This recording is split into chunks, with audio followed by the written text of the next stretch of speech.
Hi, my name is Michael Sipos, and I am the UF-IFAS Extension Florida Sea Grant Agent in Collier County. And today I'm going to show you how to fillet a red grouper and get the most out of your fish by also getting the cheek meat and the throats, or the collars as some people say.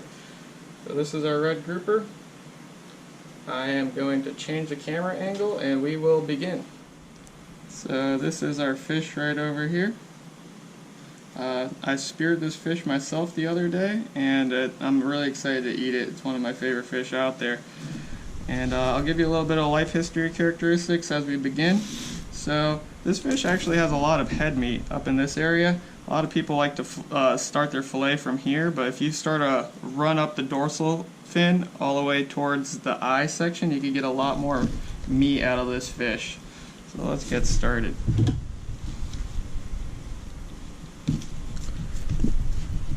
So right now I am running my fillet knife along the spine on top of the fish, going about a ½ inch or so.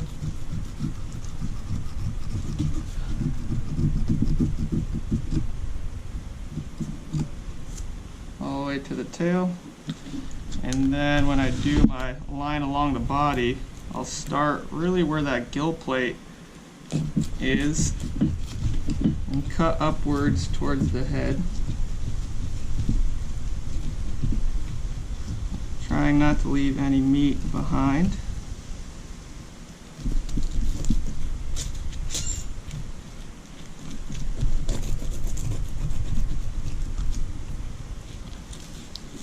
And then we're just going to lift the fillet up lightly and sort of run your knife at a downward angle towards the spine, and you're going to feel the tip of the knife sort of make like a chattering noise as you skim that backbone. And as you do this, you sort of put pressure further down in the fillet as you're lifting it up to provide some sort of tension, so it's easier to lift that meat off the bone.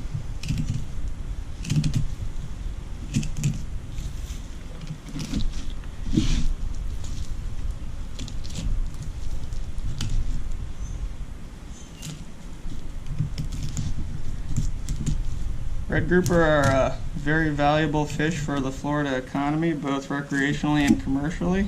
In 2019, almost 2.4 million pounds of red grouper was landed commercially, and about 65,000 pounds of that was caught in Collier County, or landed in Collier County, which is the county that I work in.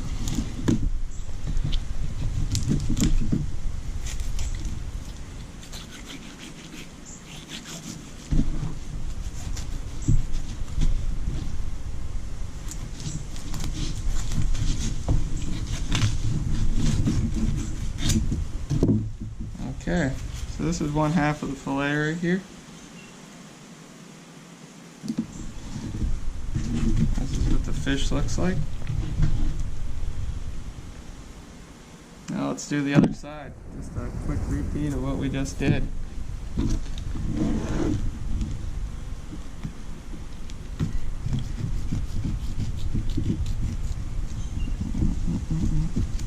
The scientific name of this fish is Epinephelus morio, and they're a grouper species belonging to the family Serranidae, which also includes gag grouper and black grouper, but gag grouper and black grouper are actually in a different genus known as Mycteroperca.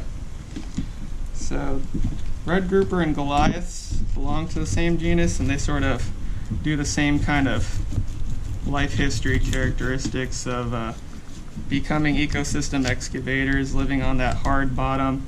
Goliaths can be more associated with structure than red grouper are.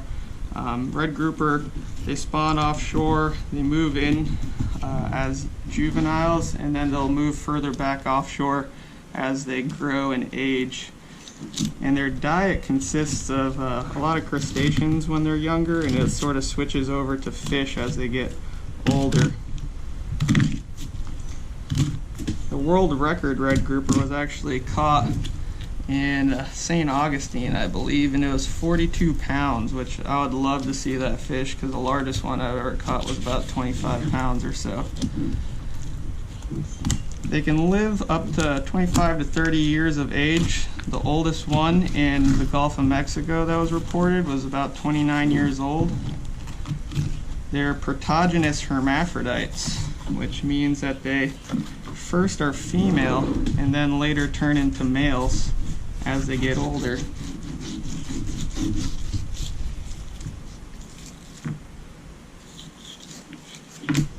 Okay, so we got this other fillet.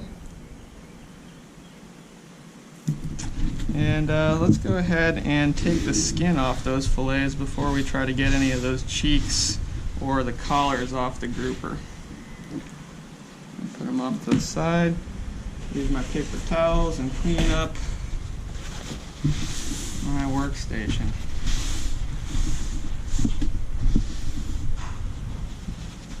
Yep, so they first are born female and turn into males, and that sex change will happen around anywhere from about 6 to 7 years old. They reach sexual maturity at about 4 to 6 years old. Okay, so I got my fillet here. A lot of times it's easier to bring it to the edge of the table because you want to have your knife sort of hovering over the edge, because it's sort of harder to make it go flush when you have this handle. So got my fillet over to the edge. Go at a light angle downwards. These things have pretty hard skin, so it's hard to sort of cut through. However, you want to, hover over the skin, because you don't really want to get that red muscle that might have more of a fishy taste associated with it. And here's my skin. Here's my fillet. Then you have to feel for the bones, or the rib cage, or the Y bones, as some people call it. You can, it'll run along this line of like capillaries, and you want to go about 4 or 5 inches into the fillet and make incisions on either side of those bones. Cut them out. So that's your finished fillet. Some of these grouper can carry parasites, which are harmless if you cook it correctly, which is at 145 degrees internal temperature, or if you freeze the fillet at -4 degrees for 7 days. The FDA recommends, all these parasites are dead, but you can see them slightly right there. And there's a decent amount of just different kind of cestodes, trematodes, nematodes that can inhabit them, but they're harmless if your fish is treated correctly. Now once again, I am hovering above the skin, trying not to get some of that red meat on there. And there's my fillet. This one I got some of the stomach meat in there, so I'm going to trim it up a little bit. There's some of that internal lumen lining. And once again, I'm going to try to look for these ribs that are right here. Feel on either side of them. Cut about 4 or 5 inches back, really close to the bones themselves. Trim it up. So these fillets are ready for the pan or the freezer. Just wash them up. I'm going to put them in my bag while we get the cheek meat and the collars. Let's get some paper towel.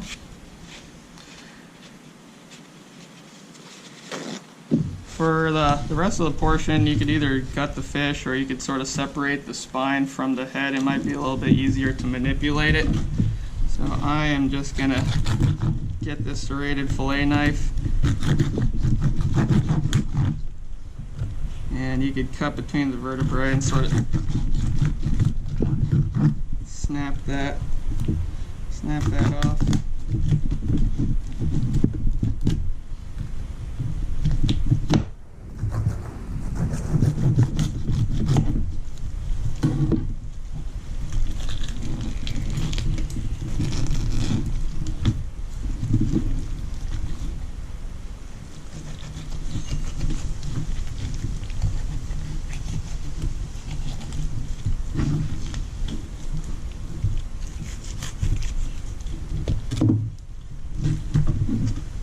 Okay, now we have less to deal with. Again, clean this up. These grouper in the Gulf will spawn from January to April, and they can spawn many times per season, so they just don't spawn one time. So for the cheek meat, you can see that right here. You can really just almost feel where that cheek meat's going to be, and a lot of that time it goes to waste, but this is one of my favorite cuts of the fish. And the way you get this cheek meat out is you get your fillet knife very carefully, and there'll be a softer pocket right here. You'll run your fillet knife along that soft pocket line, angling the tip downwards, because the meat is almost located in like a cup inside the grouper's gill plate sort of area. So that, cutting it. Larger fish will have bigger cheeks, smaller fish will have smaller cheeks.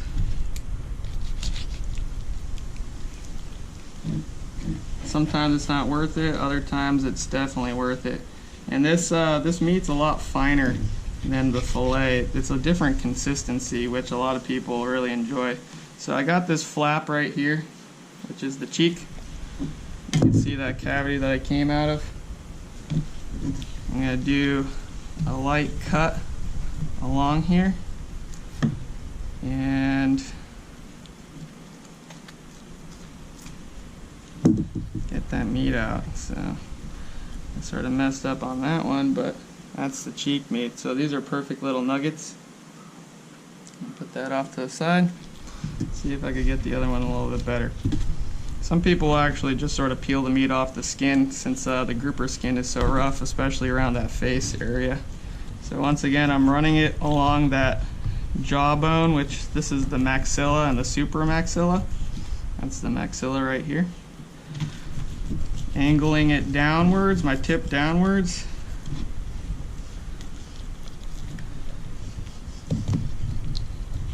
And you're gonna sort of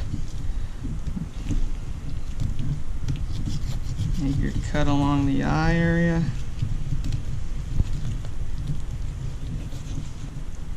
Do a little cut right here. Let's try to peel this one off with our fingers. There you go, that's the better way of doing it. There's your cheek meat. So this is great. The striations of the fillet are a little bit different than the actual main body portion, and the texture is really great. So next up, we're going to try to remove the collars. Some people call them grouper wings, sometimes people call them throats. Some people will actually cut all the way up to the heart area portion, the isthmus, when gutting this fish if they want the collar. Other people will leave them whole and sort of part them out, like wing them out. So for this, I'm going to show you on this side first. You're going to peel back the gill plate, and inside the gill plate you can see the gills. You don't want to include that in your wing portion or your collar, but there's this bone right here, and what you're gonna do is you're gonna run your knife up the bone and then back down the bone, because there's a couple bones that makes the inside of that gill plate. So you might need to clear some of that skin off. So I made my initial cut, boom, up the bone. I'm going to turn it and go down the bone. And then I'm going to sort of run along that hard bone side.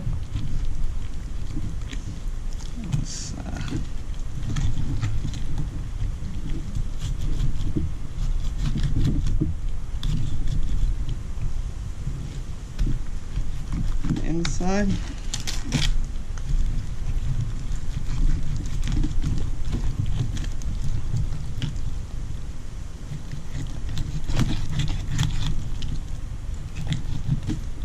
Okay. And then cut it up here.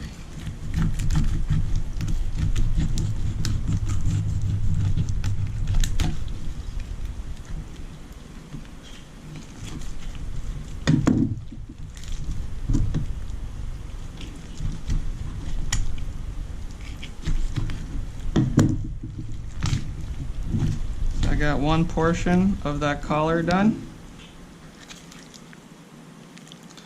Now let's move to the other side. In this one, I already cut that bone.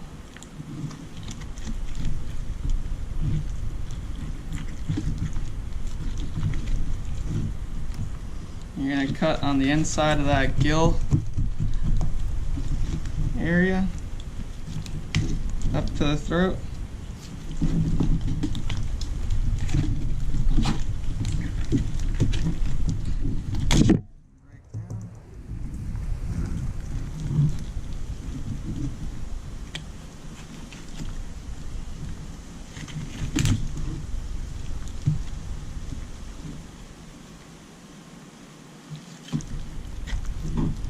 And there you have it.